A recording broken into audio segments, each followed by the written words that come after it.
Você tem que tomar uma decisão. Ou você deixa ir do jeito que está indo, morro abaixo, ou você faz igual a águia.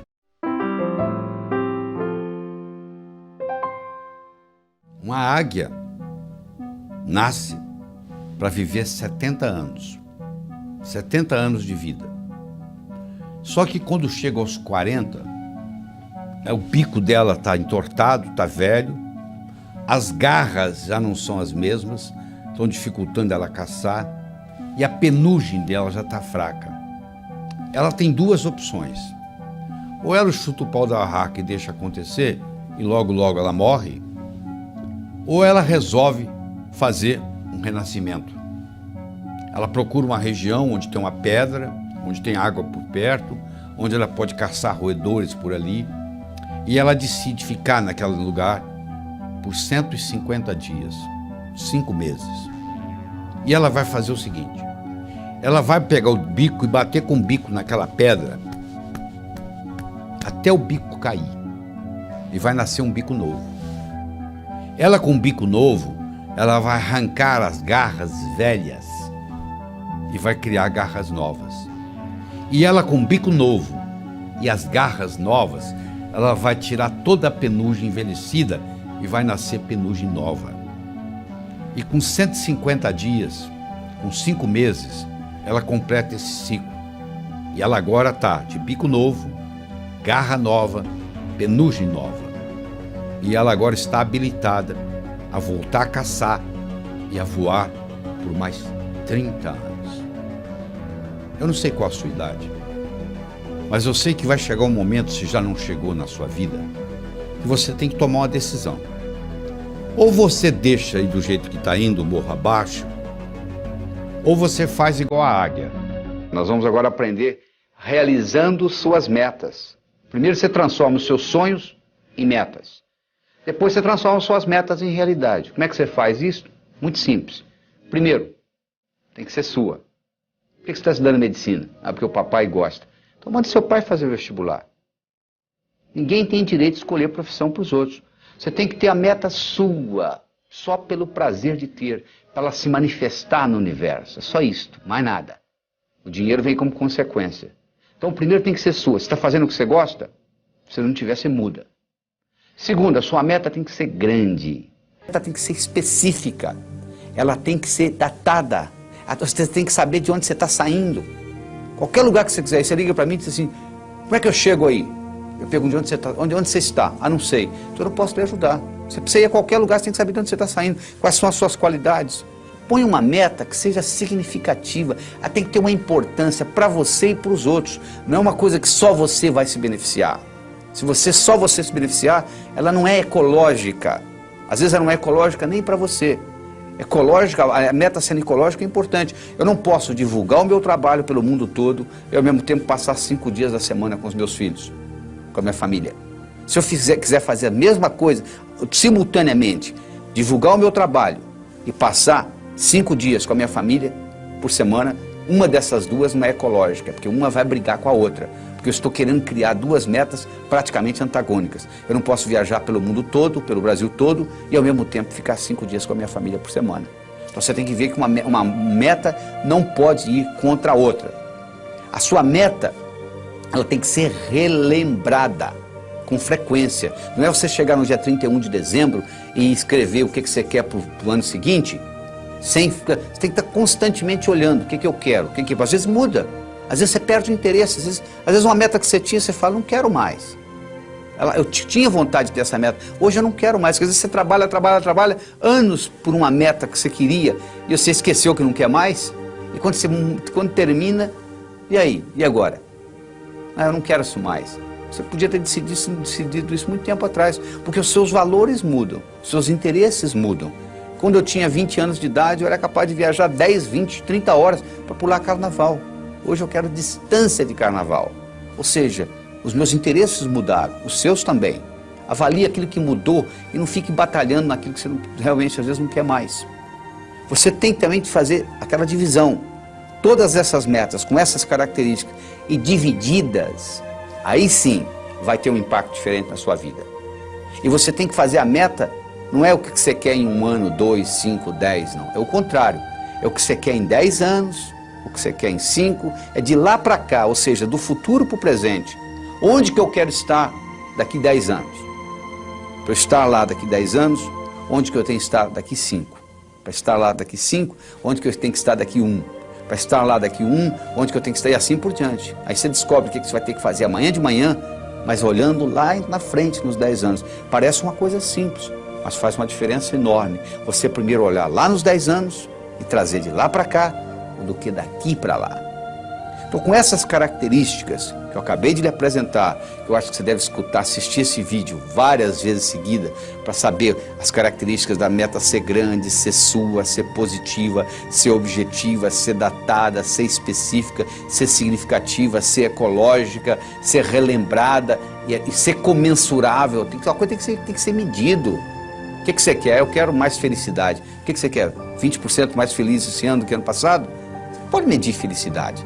Felicidade não é meta. Felicidade é estado de espírito. Fica feliz agora. O que está te segurando? Meta é uma coisa que você tem que estar num ponto e tem que chegar no outro. Existem etapas. Felicidade você não precisa de etapa. Você pode ficar feliz agora.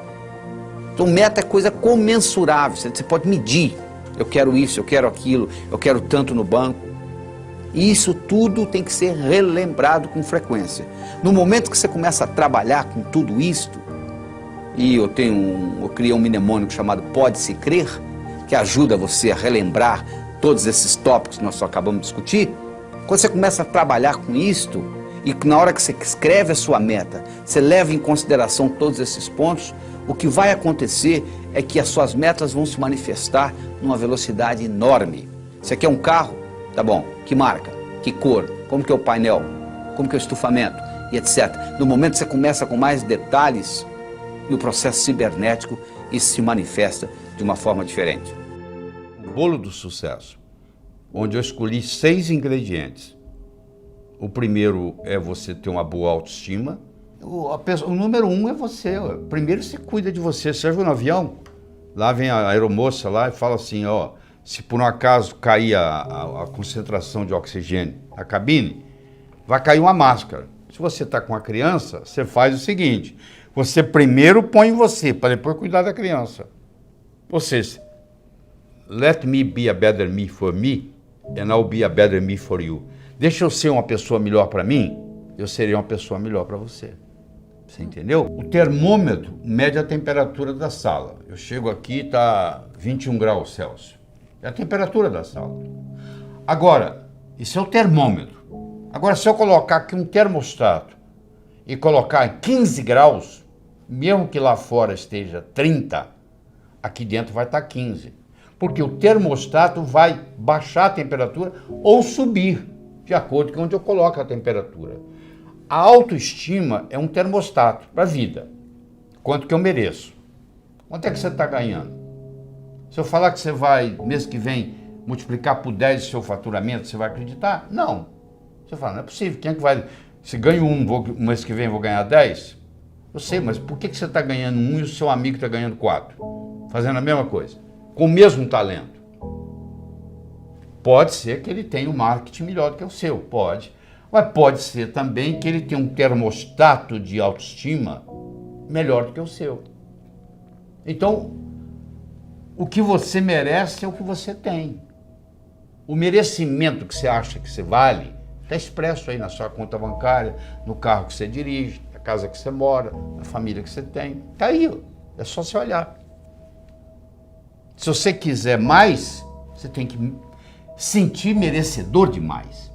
E para sentir merecedor de mais, escuta, você tem que subir a sua autoestima. A segunda é a sua capacidade de se comunicar, que é fundamental, principalmente no mundo de hoje, onde a comunicação é talvez o mais importante de tudo no sucesso. Eu posso ter 2 indivíduos que têm um QI de 145, quase gênio. Um está muito bem na vida e o outro está desempregado no quarto Jack. Você vai ver a diferença, um se comunica bem e o outro não dá nem bom dia para o vizinho. Então, no momento que você melhora a sua capacidade de se comunicar, você passa a valer mais no mercado. Essa é a realidade. Terceiro, é a sua capacidade de estabelecer objetivos criar estratégia. Em 1953, eles pegaram todos os formandos da Universidade de Harvard e perguntaram para eles assim, o que você vai fazer nos próximos 6 meses, próximo ano, próximos 5 anos, próximos 10 anos, próximos 15 anos, próximos 20 anos. A grande maioria, como acontece aqui no Brasil, não tinha nada por escrito. Não tinha nada, não tinha nenhum... não sei, eu vou ver o que vai acontecer. Eu vou deixar a vida me levar, né? Mas 3% daqueles estudantes, eles tinham por escrito o que eles iam fazer com 6 meses, com 1 ano, com 5, com 10, com 15, com 20 anos de formado. Em 1973, eles pegaram aqueles que ainda estavam vivos e fizeram uma avaliação. Então, aquele grupo que tinha por escrito era 3%. Valia mais do que os 97% junto em todos os aspectos. Então, eles viram se a inteligência era diferente? Não. O background familiar era diferente? Não. Tudo era igual. As notas que tiravam na escola, a única diferença que fazia diferença é que eles tinham por escrito. Então, os nossos, por isso que uma empresa multinacional, ela pega os objetivos do ano que vem e coloca até setembro por escrito. Tem que estar ali no papel. Aquilo tem que ser recordado com frequência. Você tem que colocar ali e você tem que datar. Como é que você transforma um sonho em uma meta? Você coloca uma data. Tudo aquilo que você colocou na categoria de algum dia não vai acontecer. O cérebro fala, tá bom, o dia que algum dia chegar, você vai no calendário, onde é que está algum dia? Não está lá. Não tem no calendário, não existe. Então eu tenho que ter metas a curto, a médio, a longo prazo. Tem que ter os 3 tipos de metas. Eu tenho que ter elas por escrito. E eu tenho que descobrir qual é a finalidade de vida que está por trás dessas metas. Porque a finalidade de vida, ela te valoriza a sua meta. Vou dar um exemplo. Você imagina uma bolinha que eu jogo para você, você joga para mim, eu jogo para você, você joga para mim, eu jogo para você, você joga para mim. Começou a ficar cansativo, né? Mas se eu chamasse de tênis, mudou, né? Milhões de dólares por trás. Enquanto era uma bolinha para lá e para cá, você não estava dando valor. Na hora que eu falei tênis, mudou. É assim, uma meta que talvez não tenha importância, mas se ela está encaixada dentro da minha finalidade de vida, ela valoriza. E eu vou estar disposto a ter mais esforço para que ela aconteça. A sua atitude determina a sua altitude na vida, a sua dedicação ao trabalho e a sua ambição saudável. Então são 6 elementos. Ó. A boa autoestima, boa comunicação, saber estabelecer metas, ter uma atitude positiva, dedicação ao trabalho de uma forma inteligente e hoje melhor do que ontem, amanhã melhor do que hoje. O japonês chama de Kaizen, que é melhora contínua. A palavra Kaizen, no Japão, 1945, Hiroshima, Nagasaki, 40% do Japão destruído. Com essa simples filosofia de uma palavra, que é K-A-I-N-Z-N, Kaizen, que é melhora contínua, o Japão saiu de lá e hoje ele é o 3º per capita no mundo, entendeu? 3º país mais desenvolvido do mundo, então, ou seja, está lá no pódio. Saiu de 40% destruído, é um arquipélago com mais de 3 mil ilhas, não é um continente, muito complicado, mas, no entanto, com a filosofia Kaizen, que é melhora contínua, que eu recomendo você adotar isso, eu adotei isso na minha vida, hoje é melhor do que ontem, amanhã é melhor do que hoje, e aí você junta esses 6 ingredientes com a pitadinha do que eu chamo a diferença entre o profissional e o amador. O que difere o profissional do amador? Paciência e persistência. Porque o amador, se não der certo, ele chuta o pau da barraca. O profissional sabe que o amanhecer só vem depois da noite ter passado. Que Roma não foi construída em um dia. Então tem que ser de grão em grão a galinha enche o papo. Então tem que ser aos pouquinhos para chegar lá. Então eu coloco esses 6 ingredientes com paciência e persistência e o resultado só pode ser um: obter aquilo que você quer. Imagina uma vaca subindo um morro. Você pensa que é a vaca que determina onde que ela pisa? Não. Quem determina onde a vaca pisa não é a vaca, é a estrutura do terreno. Sabia disso?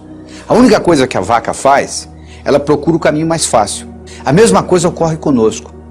O nosso comportamento vai depender da nossa estrutura psicológica. Força de vontade não adianta nada. Você pega uma bola de futebol, coloca no fundo de uma piscina e segura lá por quanto tempo? A estrutura da bola foi feita para flutuar. Então na hora que você soltar, ela vai para a superfície. Do mesmo modo que a estrutura de uma pedra foi para ficar no fundo. Você não consegue segurá-la na superfície. Você vai cansar, ela vai afundar. Então o mais importante de tudo é você determinar a sua estrutura psicológica, é você mudar essa estrutura psicológica, ou seja, você está preparando a sua estrutura psicológica. Preparando como? Fazendo aquelas escolhas que nós já discutimos. Eu escolho ser sadio. É muito diferente de você não ser doente, sabia disso? A maioria não é doente, você vai no médico, você não tem diagnóstico de doença nenhuma. Não significa que você seja sadio. Ser sadio significa ter energia para implementar tudo que você tem na cabeça. E poucas pessoas são sadias, a maioria não é doente. É muito diferente ser sadio e não ser doente. Eu escolho ser a força criadora na minha vida. Eu escolho ser sincero para comigo mesmo. Significa quando eu digo sim é sim, quando eu digo não é não. Todas as vezes que você diz sim e gostaria de dizer não, um pedacinho de você morre. Isso, quando você faz essa estrutura, você está se estruturando para longo prazo, para fazer um processo de longa duração. Aí sim se mantém. Porque se você fizer só com a força de vontade, é aquilo que ocorre no 31 de dezembro. Uma semana depois, não tem mais nada. Agora, se você mexe na sua estrutura psicológica e implementa isso, isso fica uma coisa constante. E um modo de você fazê-lo é você ter os seus sonhos, você ter as suas metas e você manter os seus olhos nas metas. Sabe qual a diferença entre etapa e obstáculo? Se você está no ponto A e quer ir para o ponto B, existe um espaço para percorrer entre o ponto A e o ponto B. Então, se você tirar os olhos da sua meta, o que você encontra entre o ponto A e o ponto B, você vai chamar de obstáculo. Se você mantiver os olhos na sua meta, o que você encontra entre ponto A e ponto B, você vai chamar de etapa. A diferença entre etapa e obstáculo é onde você está com os olhos. Então manter os seus olhos a longo prazo é muito importante, porque se você só tem metas curtas, o seu chefe briga com você amanhã de manhã e estragou seu dia. Agora, se você está interessado daqui 5 anos, daqui 10 anos, daqui 20 anos, o seu chefe brigar com você amanhã de manhã não vai fazer diferença nenhuma, porque você está preocupado lá na frente. É muito importante você ter essa visão a longo prazo e manter o seu olho na meta, que com isso o que era obstáculo vira etapa. Mas ao mesmo tempo, você tem que saber dividir as suas metas. Porque se eu te der um salame para você comer, sem cortá-lo, você provavelmente não vai gostar, mesmo que você goste de salame. Mas se você for cortando fatia por fatia, e conversando e tomando uma cerveja, um refrigerante, você acaba comendo metade do salame sem sentir, não é verdade? O mesmo ocorre. Tem gente que diz assim, poxa, eu vou escrever um livro, é demais. Escreva um capítulo. Ah, demais. Escreva um parágrafo, escreva uma frase. Aí uma frase, outra frase, vamos fazer o parágrafo, vai fazer a página, vai fazer o capítulo, vai fazer o livro. Procure dividir as suas metas. Você quer ser milionário em 5 anos? Onde é que você vai estar daqui a 4? E daqui a 3? E daqui a 2? E daqui a 1? E daqui a 6 meses? E daqui a 30 dias? E daqui a uma semana? O que você vai fazer amanhã de manhã para ser milionário daqui a 5 anos? Não é só esperar o tempo passar, não. O bonito é que quando você divide isto, o que você tem que fazer amanhã de manhã, diferente do que você teria que fazer se não tivesse essa meta, não vai ser quase nada. Porque a meta vai sendo diluída. Então, um dos grandes segredos que existe em pessoas atingirem as metas é você ser capaz de quebrar a sua meta em pequenos espaços, em pequenas fatias. E você vai executando uma após outra e o cérebro vai sendo treinado com isto e sucesso atrai sucesso. Você sabe que semelhante atrai semelhante. Se você abrir a torneira da cozinha, da sua pia, na cozinha sai água, para onde que vai a água? Para o esgoto. E o esgoto? Vai para o rio. E o rio vai para o mar. A água vai para a água, não é verdade? Para onde que vai o ódio? Para quem tem ódio. E amor? Para quem tem amor. E dinheiro? Vai para o pobre? Não, para quem tem dinheiro. E sucesso? Vai para onde? Para quem tem sucesso. Então esses pequenos sucessos vão atraindo mais sucesso na sua vida. Semelhante atrai semelhante. Então à medida que você vai fazendo isso, você vai preparando essa caminhada. Mas tudo começa com essa estrutura psicológica. Quem determina onde a vaca pisa não é a vaca, é a estrutura do terreno. A única coisa que a vaca faz é procurar o caminho mais fácil. Nós também vivemos a nossa vida procurando o caminho mais fácil. O caminho mais fácil depende da nossa estrutura psicológica. E a nossa estrutura psicológica é codificada linguisticamente. Lembra que eu já falei que nós somos animais linguísticos. Então o melhor jeito de você se preparar para mudanças é você recodificar essa sua estrutura psicológica e fazer natural aquilo. Se você tem uma estrutura psicológica de levantar às 5 da manhã, se eu pedir para você ficar na cama até o meio-dia, é um martírio. Não é verdade? Se você tem uma estrutura psicológica de levantar ao meio-dia, se eu pedir para você levantar às 5 da manhã, vai ser um martírio. Para os dois. Porque o que determina o caminho mais fácil é a estrutura. Se a minha estrutura psicológica é de levantar às 6 da manhã, se eu ficar até às 8 na cama, eu vou ficar chateado. Agora, se eu tenho a estrutura psicológica de levantar às 6, não vai ser problema nenhum. Não será sacrifício, porque eu estou procurando o meu caminho mais fácil. Então, o que eu quero que você determine para você é o seguinte: qual é o seu caminho mais fácil? Quero que você determine para você quais são as suas metas a longo prazo, em termos de saúde, em termos de finanças, em termos de amizade, em termos de família. Daqui 5, daqui 10, daqui 15, daqui 20 anos. Porque você tem que saber quais são essas metas, para você manter o olho lá, para os seus obstáculos deixarem de serem obstáculos e se tornarem etapas. E lembre-se de dividir para somar. Ou seja, você quebra as suas metas em pequenos pedacinhos e com isso fica mais fácil a digestão. Com isso fica mais fácil você atingir uma por uma. É a história do Coronel Sanders. Sanders tinha um apelido de coronel. Coronel Sanders. Coronel Sanders tinha um restaurante na beira de uma estrada. E os caminhoneiros passavam e paravam lá para comer a comida do Coronel Sanders, que ele era um bom chefe de cozinha. Especialmente, ele tinha uma receita que ele tinha ganho da avó dele, que era uma receita de galinha frita. Então, ele era famoso, o restaurante era famoso por causa da receita da avó do Coronel Sanders. O governo de Kentucky resolveu mudar a direção da estrada. E o seu restaurante, que era um restaurante de beira de estrada, deixou de ser de beira de estrada. E ele, com 65 anos de idade, ele resolveu, não tinha cliente, ninguém ia sair da rota para ir lá visitar o restaurante dele. Ele ficou sem cliente, como muitos restaurantes estão hoje sem clientes.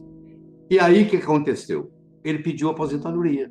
65 anos, tinha direito ao Social Security, pediu aposentadoria. Quando chegou o primeiro cheque de aposentadoria dele, ele mostrou para a mulher dele e falou assim: como é que nós vamos viver nisso? Não pode ficar assim. A única coisa que o Coronel Sanders tinha era uma receita de galinha frita que ele ganhou da avó. Ele pegou aquela receita de galinha frita, ele visitou 21 restaurantes. Olha, eu tenho essa receita, eu tinha um restaurante na beira da estrada, ele deixou de ser na beira da estrada, entendeu? Eu quebrei, eu tive que me aposentar. Você não quer? Eu posso fazer aqui, a gente pode fazer uma parceria. Ninguém se interessou.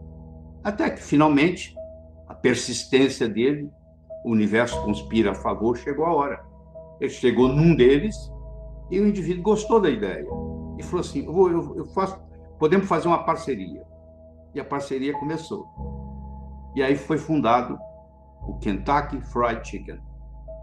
O Kentucky Fried Chicken, hoje, tem mais de 25 mil lojas. O Kentucky Fried Chicken domina o mercado de frango no Japão. E os importadores de frango do Brasil para o Japão, que o Japão é o maior importador de frango do Brasil, eles vendem principalmente para o Kentucky Fried Chicken. Então, o Coronel Sanders indiretamente está ajudando o Brasil. Agora eu lhe pergunto, um cara com 65 anos de idade, com um cheque de aposentadoria do Social Security, a única coisa que ele tinha com ele era uma receita de galinha frita. E ele consegue mudar o mercado de frango no mundo. Você está esperando o quê?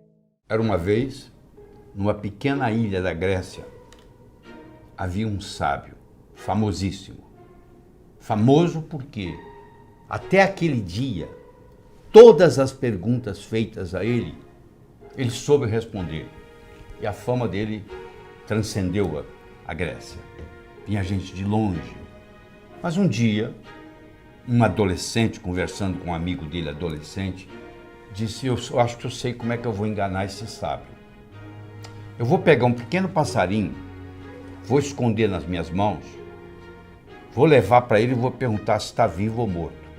Se ele falar vivo, eu vou espremer e deixar cair morto nos pés dele. Se ele falar morto, eu vou abrir a mão, vou deixar o passarinho voar. Não interessa o que ele responder, dessa vez ele vai errar. Aí você imagina, o adolescente pegou o pequeno passarinho, colocou nas mãos, foi até o sábio, olhou para o sábio no olho e disse assim: sábio, diga-me, o passarinho nas minhas mãos está vivo ou morto? O sábio olhou para ele e disse: meu jovem, a resposta está nas suas mãos. Você que está aí, eu quero que você saiba que o seu sucesso, tanto pessoal quanto profissional, esteve, está e sempre estará nas suas mãos. Você não faz um bolo só com farinha, nem só com manteiga, nem só com ovos. Você precisa de vários ingredientes. O bolo da vida necessita vários ingredientes. E um desses ingredientes é o diálogo. Um desses ingredientes é a capacidade de se comunicar. Ele não é o único, mas ele é fundamental. A comunicação tem 3 níveis. O primeiro nível eu chamo de boca-ouvido. O segundo nível eu chamo de cérebro-cérebro. O terceiro nível eu chamo de coração-coração. Vamos começar com o primeiro nível. Boca-ouvido. Deixe-me primeiro fazer uma distinção para você. Ouvir e escutar não são sinônimos. Você ouve com o ouvido, você escuta com o cérebro. Você já foi alguma vez num restaurante e pediu ao garçom para lhe trazer uma água com gás e ele lhe trouxe uma água sem gás? Ou você fez uma solicitação e ele lhe trouxe outra? Aquele garçom, naquele momento que ele recebeu o seu pedido, ele estava operando no nível 1. No nível 1 ninguém é promovido. No nível 1 você não conquista as pessoas. No nível 1 você não vai para frente na vida. Não interessa a nota que você tirou na escola, isso não faz diferença. Porque a escola lhe passa informação. A vida lhe exige competência de ação. O que cai na prova não cai na vida. Se você observar na sua cidade, você vai encontrar indivíduos que eram CDFs, que eram estudantes brilhantes, e hoje são pessoas que estão perdidas na vida. E você vai encontrar também pessoas que eram estudantes medíocres, e hoje são excelentes empresários, estão contribuindo para o bem-estar da comunidade. Por que isso? Porque esses segundos, eles sabem dialogar com o mundo, eles sabem dialogar com a sociedade, eles aprenderam, talvez até intuitivamente, o poder da comunicação. Então, se você me permite, eu vou começar a trabalhar nesse modelo do nível 1, boca-ouvido, nível 2, cérebro-cérebro, nível 3, coração-coração. Quando você está operando no diálogo no nível 1, não acontece nada. É o pai que está dando um sermão para o filho. E entra num ouvido e sai no outro. E o pai não percebe que ele vem falando isso há 5 anos e não funcionou nada. Pelo contrário, o filho até ficou rebelde de escutar o pai falar aquilo. E o pai não se dá conta que aquilo não é diálogo, que é um monólogo que ele está falando para o vento, porque está entrando no ouvido e saindo no outro. Eu só posso me comunicar com vocês se nós fizermos uma conversa que interesse vocês. Não tem outro jeito. No diálogo, na comunicação, nós temos que modificar um pouquinho aquela frase que você conhece. A frase é assim: faça aos outros o que você gostaria que fosse feito a você. A verdade não é bem essa. Faça aos outros o que os outros gostariam que fosse feito a eles. Se eu convidar você para jantar na minha casa em São Paulo, eu não vou lhe servir o meu prato favorito. Pode ser que você nem coma. Eu vou perguntar o que você gosta. Se eu quero agradar alguém num processo de diálogo, eu tenho que ver o que a outra pessoa quer ouvir. Eu vou começar por ali, e não o que eu quero passar. Quero que você entenda isso. Faça aos outros o que os outros gostariam que fosse feito a eles. Eu quero mostrar o meu ponto de vista para você, mas eu não me preocupo como que você vai receber esse ponto de vista. Aí sabe o que acontece? A natureza colocou um ouvido no mesmo nível do outro. Entra num ouvido e sai no outro. Aí não deixa de ser diálogo, passa a ser monólogo, porque não tem repercussão. Para esse diálogo se ocorrer, primeiro eu tenho que ter uma mensagem forte. Você só vai continuar me escutando se você estiver gostando da mensagem. Eu tenho que ter algo para poder passar para você. Essa é a mensagem. Segundo, nós temos que conversar de uma forma metafórica. Quando eu lhe conto uma história, você não pode dizer que você não concorda com ela. Eu estou lhe contando uma história. E dentro da história, eu coloco a ideia que eu quero passar para você. Era uma vez um navio de alta prioridade, porque carregava ouro. E de repente o motor desse navio enguiçou. E o dono do navio disse: para. Traga aqui o melhor mecânico da região. Eles trouxeram. Ele trabalhou um dia inteiro, não conseguiu consertar o motor. Ele disse: para. Traga aqui o melhor engenheiro mecânico do país mais próximo. Eles trouxeram. Ele trabalhou 2 dias, não conseguiu consertar o navio. Ele disse: para. Traga aqui de onde estiver, de helicóptero, quem montou essa máquina desse navio. E eles procuraram, encontraram e trouxeram ele e um assistente. E eles desceram no navio de helicóptero, foram até a casa de máquinas, escutaram o barulho da tubulação, tocaram nos tubos, e tinha uma válvulazinha vermelha num canto. E ele perguntou para o assistente dele: você tem um martelo? Tem, me empresta. Ele foi lá e pim, ligue. Eles ligaram, tudo funcionou às mil maravilhas. Os 3 indivíduos que trabalharam, o primeiro que trabalhou um dia, o segundo que trabalhou 2 dias, e esse que deu a martelada na válvula, mandaram as suas respectivas contas. Quem trabalhou um dia mandou uma conta de $100. Quem trabalhou 2 dias mandou uma conta de $400, $200 por dia, porque ele havia trabalhado 2 dias e ele era mais sofisticado do que o outro. E quem deu a martelada mandou uma conta de $10.000. O dono do navio falou: eu vou pagar, porque ele consertou o meu navio, mas eu só pago com uma condição: que ele mostre como é que ele chegou à conclusão de me cobrar $10.000. E ele mandou um bilhete para o dono do navio: para dar a martelada, $1. Para saber onde bater com o martelo, 9.999. Olha que interessante. Você imagine que nós estamos almoçando e eu conto essa história para você. Aí nós estamos num diálogo, almoçando. Aí você vai para o seu escritório comigo e você está pensando em me contratar para ser seu consultor na sua empresa. E você pergunta assim: doutor Laí, qual é a sua remuneração? E eu falo um preço elevado. Ao invés de você falar é caro, você vai pensar assim: esse cara sabe onde bater com o martelo. Eu preparei o seu cérebro para escutar o meu diálogo com você.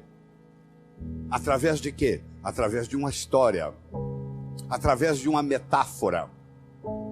A pessoa que sabe dialogar, ela conversa metaforicamente. O político que ganha a eleição é um contador de histórias. O padre que faz o sermão que agrada a todos é um contador de história. Porque quando você está contando uma história, a mente crítica baixa. Você conta a história e leva o que você quer levar junto da mensagem. E a mensagem entra na estrutura psicológica. Terceira coisa importante no diálogo é uma linguagem apropriada. Você já foi a um médico e o médico começa a usar aquela terminologia médica que só ele entende. E aí você volta e a sua família te pergunta: e aí, o que você tem? O que o médico falou? Ah, não entendi o que o médico falou. Esse médico não tem nada de inteligente. Ele tem que conversar numa linguagem que o paciente entenda. A própria Bíblia tem uma citação dizendo que se você não falar a linguagem de quem está lhe escutando, você está falando aos ares. E outra coisa importante é a percepção. Uma coisa é o que você está passando, a outra coisa é que o outro está captando. Ah, você é um vendedor?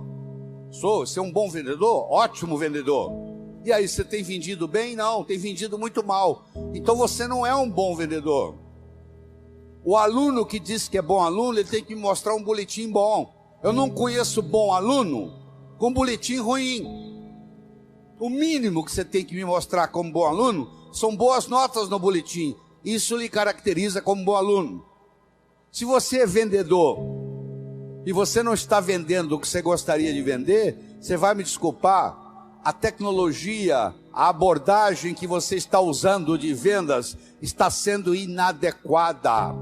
Talvez a sua linguagem não está sendo apropriada, talvez a sua mensagem não está sendo forte o bastante, talvez você não esteja fazendo uso dos recursos da metáfora, das histórias.